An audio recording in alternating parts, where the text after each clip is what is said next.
जफर इस्लाम भाई, supreme court एक ऐसी स्कीम को जिसको आप बड़ा रिफॉर्म के तौर पर लेकर आए, प्रोग्रेसिव अप्रोच के साथ लेकर आए, उसको सुप्रीम कोर्ट ने अनकॉन्स्टिट्यूशनल कह दिया।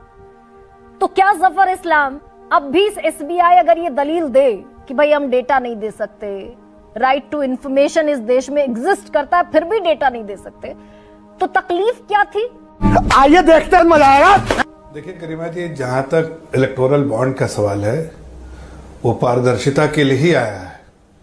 ठीक है, सुप्रीम कोर्ट के ऑब्जर्वेशंस हैं, लेकिन सुप्रीम कोर्ट के ऑब्जर्वेशन के साथ साथ मैं उस पर कोई टीका टिप्पणी नहीं कर रहा हूं, लेकिन मैं दो अहम बातें कहूंगा। जब कैश में चंदा आता था तो क्या आपकी जानकारी रहती थी कि कहां से कैश में चंदा आया?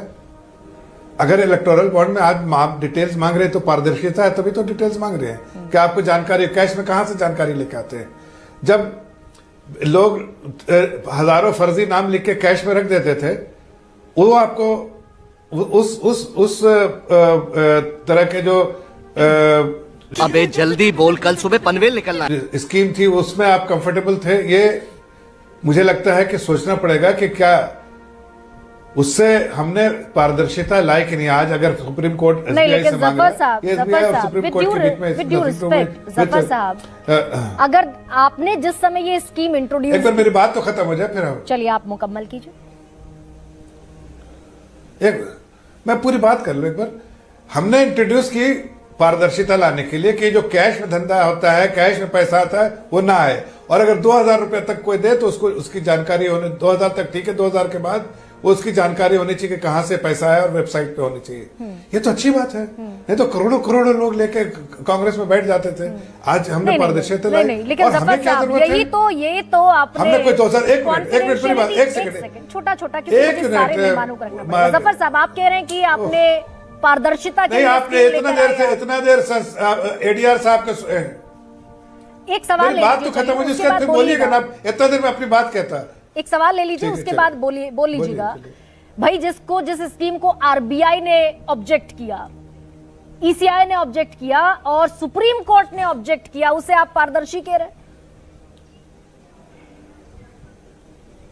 नहीं, तो मैं आपसे पूछ रहा हूं कि आज मैं आपसे पूछ रहा हूं कि अगर सुप्रीम कोर्ट ने एसबीआई से मांगा तो कुछ डिटेल्स ही मांगा ना। वो डिटेल्स के बाद अभी एडीआर के जो संस्थापक हैं वो क्या कह रहे थे कि बहुत सारी चीजें सामने आ जाएंगी। क्यों? पारदर्शिता है तभी तो सामने आ जाएंगी, आपका रिकॉर्ड है तभी तो सामने आ जाएंगे। आप बताइए 2014 से पहले 2018 में स्कीम आया था, किस किस पार्टी को कितना कैश मिला, लेके आए एडीआर, दिखा दे मुझे। ये तो सुप्रीम कोर्ट की हैमरिंग के बाद आया ना सर। कैश का डिटेल्स लेके आइए। आपने कॉन्फिडेंशियलिटी क्लॉज डाला उसमें, ये तो सबके पास डिटेल्स है कि जो डोनर है उसकी गोपनीयता बाद अंत तक कह रहे थे, अंत तक अटॉर्नी जनरल ने कहा सुप्रीम कोर्ट में कि हमारे यहाँ पर राइट टू प्राइवेसी प्रिवेल करता है। करीमा जी थोड़ा समय तो दीजिए बोलने के लिए, आप ही को सवाल ही करते रहना है तो हम जवाब कब देंगे? तो उससे मेरा क्या फायदा? आपको इंटरफेयर क्यों करना है? पहले सवाल का जवाब तो सुन लीजिए। अरे भाई, इतना देर से सुन रही थी, अभी आपको क्या प्रॉब्लम हो गई जवाब सुनने में? सवाल कर दिया, सुन लीजिए अब जवाब। मैंने प्रोफेसर जगदीप से काउंटर क्वेश्चन 2018 में ये आप जानते हैं। मैंने प्रोफेसर जगदीप से 5-6 काउंटर क्वेश्चन। लीजिए मैडम, हाथ जोड़ के कह रहा हूं, बहुत आप बीच में बहुत मत बोलिए, पहले सुन लीजिए। आपसे हाथ जोड़ के विनती कर रहा हूं। मैं ये कह रहा हूं कि 2018 में आया, पॉलिटिकल पार्टी को कोई भी चंदा ऐसे थोड़ी देता है, उनके अपने कंसिडरेशन होता है। सबसे बड़ी कंसिडरेशन होता है कि कौन सी पॉलिटिकल पार्टी जो है देश को स्थिर तरीके से चला सकती है। किसकी? अब नरेंद्र मोदी जी प्रधानमंत्री जी, वही सबसे बड़ा हमारे लिए कैपिटल है, सबसे बड़े कैपिटल है। लेकिन उनकी वजह से भारतीय जनता पार्टी को वोट मिलता है, कोई इलेक्टोरल बॉन्ड की वजह से वोट मिलता है क्या? हमें देश को स्थिर सरकार देने का काम उन्होंने किया, क्या इलेक्टोरल बॉन्ड की वजह से हुआ? हम तो 2014 में सरकार बना के आए थे। तो अगर सबसे बड़े फिर ये जफर साहब, अगर सबसे बड़े एसेट आपके पास है मौजूद, तो ये 6556 करोड़ का इलेक्टोरल बॉन्ड क्यों लिया आपने? ये भगवान क्या जुल्म है। अरे भाई ये हर पॉलिटिकल पार्टी को तो चंदा लेना ही पड़ता है, डोनेशन। कोई हम और आप जैसे लोग जो काम करते हैं पॉलिटिकल पार्टी में, तो क्या हम पैसा न सैलरी लेते हैं न वहां पैसा देते हैं, तो इलेक्टोरल बॉन्ड लेंगे आप और कंपनी एक्ट में बदलाव कर देंगे। आप दुहाई दे रहे हैं अभी कि पहले जो कैश में चंदा चलता था, आपने कंपनी एक्ट क्यों बदल दिया 2017 में, जिसमें बताना होता था कि डोनर का नाम क्या है, औसत कमाई का, 3 साल की औसत कमाई का। कोई भी कंपनी 7.5% से ज्यादा चंदा नहीं दे सकती थी। डोनर का नाम बताना मैंडेटरी होता था कंपनी एक्ट में, आपने 2017 में उसे भी बदल दिया। कितनी इतना छिपाने की क्या जरूरत है? आज भी इसमें नहीं कुछ कॉन्फिडेंशियलिटी रहनी चाहिए, लेकिन ईसीआई के पास तो सब डिटेल्स है, बैंक के पास सब डिटेल्स है, कहां से पैसा है, किसके पार्टी के लिए आया है, और आपके पास भी सब डिटेल्स है। आप कैसे अभी बता रहे 6,500 करोड़, मतलब आपके पास डिटेल तो है, और बाकी डिटेल्स जिसको चाहिए कोर्ट में मांगा, कोर्ट एसबीआई देगी। एसबीआई को हम थोड़ी बोल, एसबीआई को देना है, हमें नहीं देना है। अगर सब पॉलिटिकल पार्टी से मांग ले सुप्रीम कोर्ट, तो सब पॉलिटिकल पार्टी से दे देंगे। और इसमें क्या दिक्कत है? एसबीआई सरकार के नियंत्रण में है, ये तो मुझे बताने की जरूरत नहीं।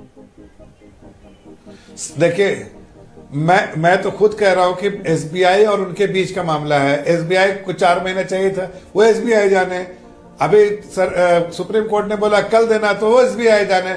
कोई भारतीय जनता पार्टी से थोड़ी तलब किया कोई इन्फॉर्मेशन। भारतीय जनता पार्टी से नहीं, लेकिन इंडियन गवर्नमेंट से तो रूल होता है एसबीआई सर, बीजेपी से नहीं रूल होता, इंडियन गवर्नमेंट से तो रूल होता है, और इंडियन गवर्नमेंट बीजेपी चला रही है इस समय। नहीं, तो मीडिया में जो इन्फॉर्मेशन आ रहा है वो कहां से लेके आए आप? कहीं से तो आपको मिला। तो ये कहना सही नहीं होगा ना कि हम चला रहे हैं। अरे भाई इंडिपेंडेंट, चलिए मैं लौट रही हूं।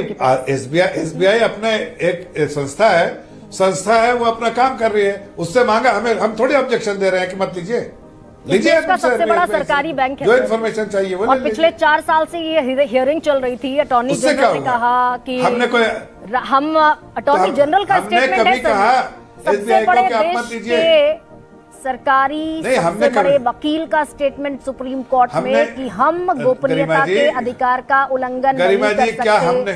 वोटर को अधिकार नहीं है ये जानने का कि राजनीतिक पार्टियों के पास कहां से चंदा आया। ये अटॉर्नी जनरल का स्टेटमेंट है सर। वो बिल्कुल सही है, लेकिन मैं ये कह रहा हूं कि उसके बाद अगर सुप्रीम कोर्ट के 5 जजेस का कोई जजमेंट आया, तो हम थोड़ी किसी को रोक रहे हैं कि मत दीजिए। हमसे भी मांगता तो हम अपने में भी दे देते हैं। ये वाकई इस देश में संभव है कि चुनाव पारदर्शिता से लड़े जाएं? देखिए, या ये थोड़ा दूर की कौड़ी लगती है? देखिए गरिमा जी, मैं 2-3 अहम बातें कहूंगा। पहली बात कि कोई भी कॉर्पोरेट हो, कोई भी हो, उसका एक फॉर्मूला वो फॉलो करता है। जैसे फॉर इंस्टेंस एक एग्जांपल लेता हूं आपके नॉलेज के लिए, सबके लिए। टाटा ग्रुप का तरीका ऐसा है कि किसके बेसिस पे, जैसा सुप्रिया जी भी कह रहे थे, कौन से बेसिस पे, तो उनका बेसिस है, और ऐसी सभी बड़ी संस्थाओं का, सभी ऑर्गेनाइजेशन का है कि जिस पार्टी में ज्यादा एमपीज, इलेक्टेड एमएलएज, एमपीज होते हैं, उसको उसी प्रोपोर्शन में फंडिंग करते हैं। अगर आपके 500 400 होंगे तो आपको शॉर्ट में, हाँ, आपके, और एक बात, तो आपके 40 ही हैं, 42, तो